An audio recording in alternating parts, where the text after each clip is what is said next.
시청자 여러분 안녕하십니까? 주말 잘 보내고 계십니까? 추미애 사태가 심상치 않게 흘러갑니다.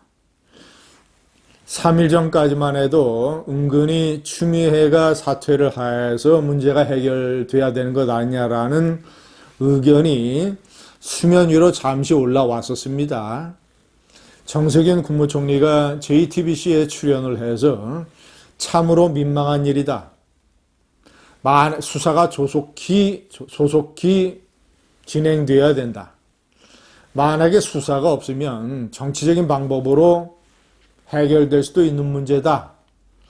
물론 정치적인 방법을 구체적으로 얘기하지 않았습니다만 정치적인 방법이라고 하는 것은 추미애의 자진 사퇴 아니겠습니까? 총리가 방송에 나가서 저렇게 얘기할 때는 적어도 대통령과 어느 정도 교감이 있지 않았겠는가라는 것이 저의 분석입니다.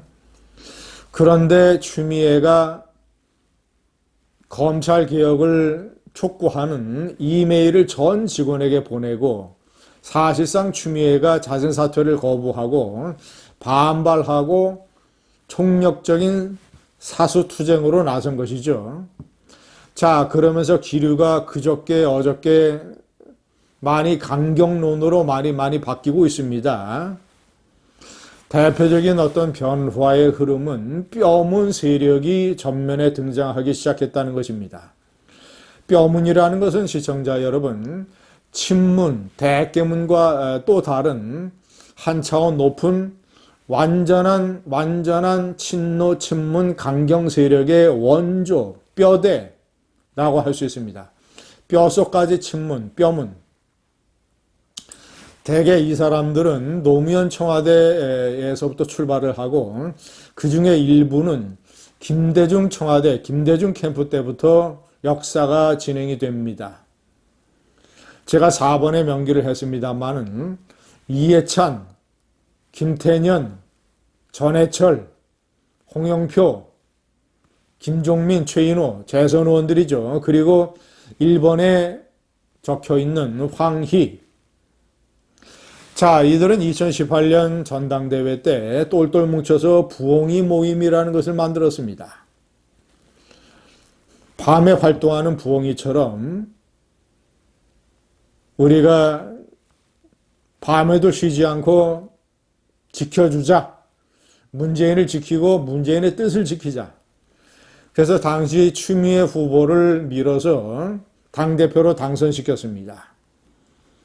자, 그러니까 이들에게는 추미애가 낙마하는 것이 커다란 자존심이 상하는 일입니다. 그리고 정치적으로 적지 않은 손해를 보는 일입니다. 자, 그래서 뼈문을 대표를 해서 황희 재선 의원이 나섰습니다. 페이스북에 놀라웠게도 그 공익제보자 당직 사병 27살 대학원생이죠. 이 사람의 이름을 실명을 공개해버렸습니다. 자, 그러면서 뭐라고 얘기를 했느냐? 범죄자 취급을 했습니다. 이 당직사병의 언행을 보면 이름을 밝히면서 도저히 단독범이라고 볼 수 없다. 이 과정에 개입한 공범 세력을 철저히 규명해야 할 것이다. 산에서 놀던 철부지의 불장난으로 온 산을 태워먹었다. 지금 그 사람은 잠수 타기 시작한다. 이런 식으로 10여 차례의 현 씨의 실명을 거론하면서 페이스북에 글을 올렸습니다.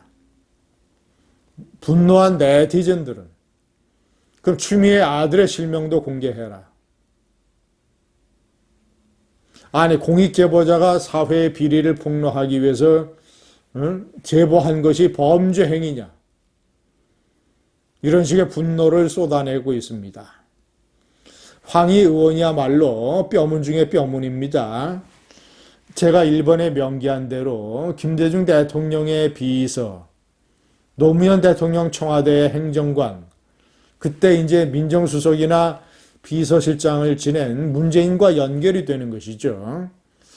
자, 그리고 2017년 문재인 대통령 선거 캠프에서는 총무부 본부장을 맡았습니다. 서울 양천갑이 지역구입니다. 전라남도 목포 출신이니까 DJ와 얼마나 코드가 맞았겠습니까? 그러니까 정치 생활을 DJ의 비서로 시작을 한 것이죠. 황희 의원은 국방위원입니다. 국방위원이라면 국방부 민원실을 통해서 청탁을 넣고 국방부 장관 보좌관이 동원이 되고 육군법부 마크를 단 대위가 휴가 처리를 하라고 지시를 하고 평창 동계올림픽 통역병 청탁이 들어오고 하는 이런 아주 전형적인 우리 사회의 갑질 특혜, 이 문제를 나서서 헌법기관으로서 국민의 세금을 받는 국회의원으로서 나서서 이것을 추궁하고 질타하고 문책을 해야 되는 입장에 있는 국방위원이 일개 부엉이 세력의 정치인으로 전락을 해서 SNS에 저런 글을 쓰면서 실명을 공개했습니다. 그 공익제보자를 범죄자 취급했습니다. 실명을 공개하는 것은 무슨 뜻입니까? 친문, 대깨문 네티즌들로 하여금 저 사람의 신상털이를 해라, 집중적으로 공격해라, 이런 선동질 아니겠습니까? 그리고 공익제보자가 잠수를 탔다고요? 천만의 말씀입니다. 그 당직 사병 공익제보자는 잠수를 타지도 않았고, 만약에 국회가 부른다면 언제 어디든 나가서 떳떳하게 내가 목격한 것을 증언하겠다. 분명히 그날 당일 추미애 아들과의 통화에서 밤 9시에 전화를 하니까 집에서 전화를 받았고, 지금이라도 빨리 택시를 타고 의정부 부대에 귀대해라 라고 하니까 알았다고 전화를 끊었다고 했습니다. 만약에 추미애 아들 측에서 주장을 하는 것처럼 이미 그 전에 행정적으로 휴가 처리를 하도록 되어 있었다고 한다면 당직 사병의 전화를 받은 서일병이 당직 사병에게 이미 윗선에서 휴가 처리가 다 됐다라고 왜 얘기를 안 했겠습니까? 눈 가리고 아웅하는, 손바닥으로 하늘을 가리는 거짓말을 하고 있습니다. 이런 전화를 받고 나서 부랴부랴 윗선 로비를 통해서 행정 처리가 됐고, 만약에 행정 처리가 됐으면 그 추미애 아들이 그렇게 얘기를 하지 않았겠지 않습니까?